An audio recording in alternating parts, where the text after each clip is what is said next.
દોસ્તો ઉભા રહ્યો પહેલાં તો મિત્રો સબસ્ક્રાઈબ કરી લ્યો, નવા વિવર્સો સબસ્ક્રાઈબ કરી લ્યો, પછી જોવો જમાવટ અમારા વ્લોગની. દરેક વ્લોગ અમારો શું કહેવાય કે બેસ્ટ જ હોય છે. તો બધાઈને પહેલાં તો રામ રામ, સીતારામ, જય જવાન, જય કિસાન, જય માતાજી અને બધાઈને જય શ્રી કૃષ્ણ. અને આજે જય માધવરાયજી, જય દ્વારકાધીશ. આજે માધવપુર માધવરાયજીના દર્શન છે વ્લોગમાં. પહેલાં આપણે દર્શન મૂકશું એટલે ખાસ જોઈ લેજો. ત્યાંનો બીચ જોજો. પછી શું કહેવાય કે એક બાજુ સામે લીલા ઘઉં, એક બાજુ સામે દરિયો, એવો બધો નજારો છે. બીચ ઉપર શું ફેસિલિટી છે તે બધું પણ આપણે વિડીયોમાં બતાવેલું છે. એટલે પહેલાં બધાને જય માધવરાયજી. હવે વાત કરું તો હું ગયો તો હમણાં લગ્નગાળો બહુ હાલે છે, તમને ખબર છે. એટલે પ્રસંગમાં ગયો તો અને ત્યાંથી નીકળો, અને જ્યારે પણ હું ત્યાંથી નીકળું છું ત્યારે માધવરાયજીના દર્શન અચૂક કરું છું. તમે પણ કરજો એ રોડે નીકળો ને તો. અને માધવપુર અમારે દર વર્ષે આપણે પૈડવાના રામ રામ કરીએ મિત્રો, નવું વર્ષ આપણું, અને બીજને જે ભાઈ બીજ કહેવાય ત્યારે અમે ત્યાં સ્નાન કરવા પણ જાય છે. સ્નાનનું મહત્ત્વ છે તે પણ આગળના વ્લોગમાં આપણે બધુંય ઉમેરશું. એટલે પહેલાં દર્શન કરી લ્યો, અને આગળનો કાયમનો જે આપણો વ્લોગ છે, ગામડાનું કલ્ચર, ગામડાની સંસ્કૃતિ, ગામડાનું જીવન, અને સાથે સાથે આપણી ખેતી, તે તો આગળ વ્લોગમાં રહે જ. એટલે વ્લોગ પૂરો જોજો, આખો જોજો, ને લાઇક, શેર અને સબસ્ક્રાઈબ કરવાનું ના ભૂલતા. તો હવે જઈએ જય માધવરાયજી. મિત્રો બધાને જય માધવરાય. અત્યારે આપણે આવી ગયા છીએ માધવપુર બીચ. માધવરાયના દર્શન કરશું, બીચનો નજારો જોઉં. વ્લોગમાં બન્યા રહેજો ખાસ.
ત્યાં તમને બાઇક રાઇડ, કેમલ રાઇડ અને હોર્સ રાઇડ ત્રણેય અવેલેબલ છે.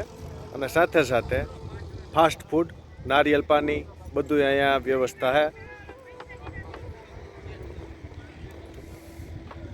અને સાથે સાથે મિત્રો એક બાજુ સામે ખેતરો છે, ઘઉં, અને આ બાજુ સામે દરિયો છે.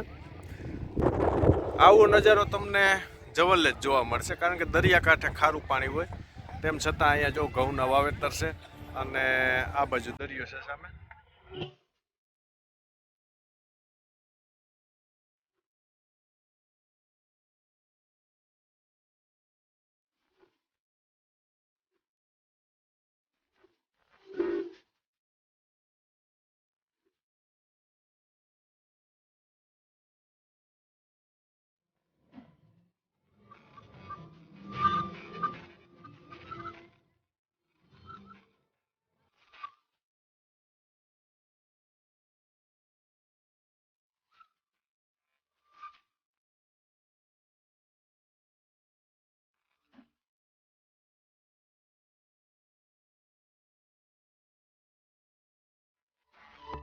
તો મિત્રો આજે આપણે માધવરાયજીના દર્શન કર્યા, અને મારા વ્લોગમાં બને ત્યાં સુધી તો આપણી ખેતી ને આપણું કલ્ચર, એની સાથે સાથે ધાર્મિક સ્થળોના દર્શન તો હોય જ છે. અચૂક મહિનામાં 3-4 હોય જ છે.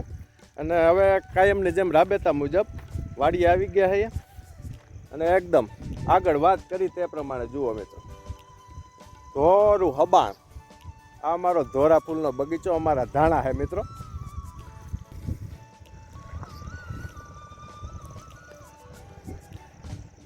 ઘણા સમયથી આપણે વાત કરતા હતા કોણ ધાણામાં જોઈએ એવું છે નહીં.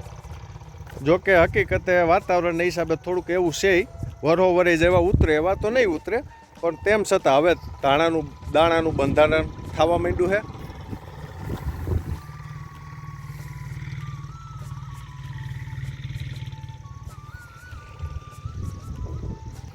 અને જો પાછળથી ઝાકર અત્યાર સુધી જ નથી પડી, ઠાર હારો પડે છે હમણાં 2-4 દિવસ થયા.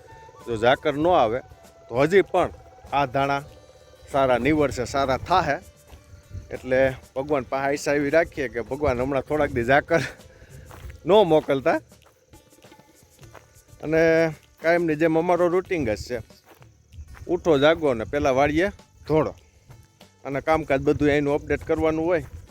અને હવે ધીરે ધીરે આપણા વ્લોગમાં ઘણું બધું આવવાનું છે, આપણા જૂના વ્યુઅરોને ખબર જ છે. હવે ગાવડું, ભેંસ ને ગોડાઉન ને ખેડૂતનો ગોડાઉન કેવો હોય પાક સંરક્ષણ માટે, તેવું ઘણું બધું આવવાનું છે મિત્રો.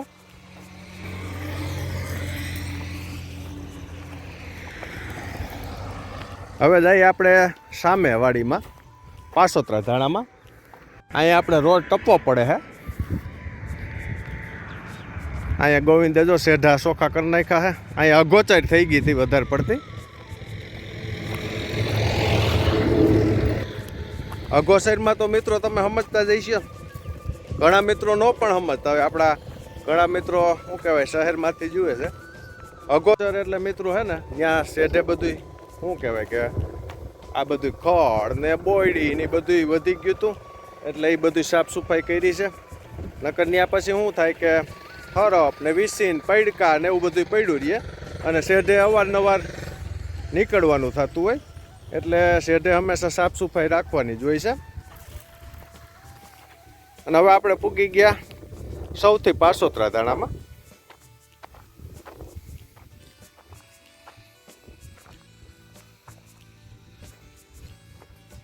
એટલે મિત્રો વાડીએ કામકાજમાં આમ જોઈએ ને તો આપણે જે વાડીએ હમણાં હતા ત્યાં આપણે 5મું પાણી હાલે છે ધાણામાં. એટલે કે સહેલું પાણી, શિયાળું પિયત, શિયાળું પાકનું સહેલું પાણી હાલે છે. અહીંયા આપણે 4 પાણી પી ગયા છે. અહીંયા હવે 15-20 દિવસ પછી સહેલું પાણી, એટલે પાણીનું કામ પૂરું. પછી ડાયરેક્ટ પડશે વાઢવાનું કામ. વાઢીને પછી અમુક ખેડૂત પૂર્યું કરે છે, અમુક ખેડૂત ભર કરે છે, અને એ રીતે બધું કામકાજ આગળ વધતું હોય. અમે ભર કરી લઈએ છીએ જેથી ટ્રેક્ટરેથી ઉપાડીને ખરી સુધી પુગાડવામાં હેલું પડે છે. અને ધાણામાં તો શું કહેવાય કે ઘણા ખેડૂત ઘણું બધું કરે છે. અમુક ભરને ઢાંકે છે લીલવણી રાખવા માટે, હાડિયું હતી ને, એટલે એવું બધું છે. બાકી અહીંયા જો બાજુમાં ચણાનું પણ વાવેતર છે.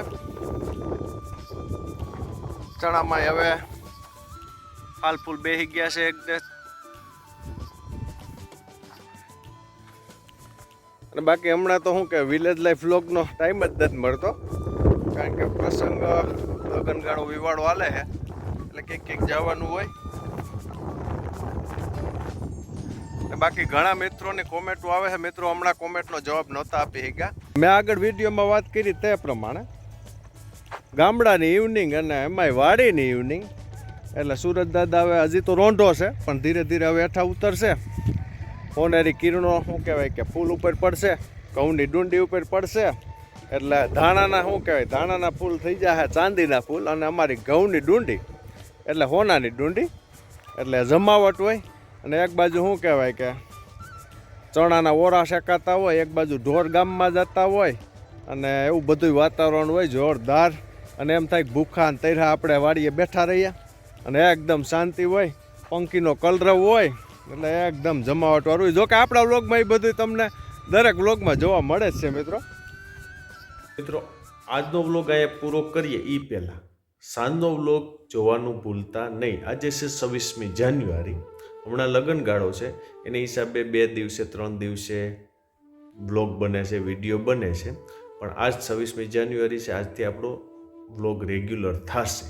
અને આજે સાંજે कुछ ऐसा कर्म जो ईश्वर के दिल को भी छू जाए, कुछ ऐसा कर्म जो सबके दिलों को छू जाए, એટલે કે અવની અનાથ આશ્રમ આપણે 2 વ્લોગ મૂકેલા છે, 2 વિડીયો અવની અનાથ આશ્રમના મૂકેલા છે.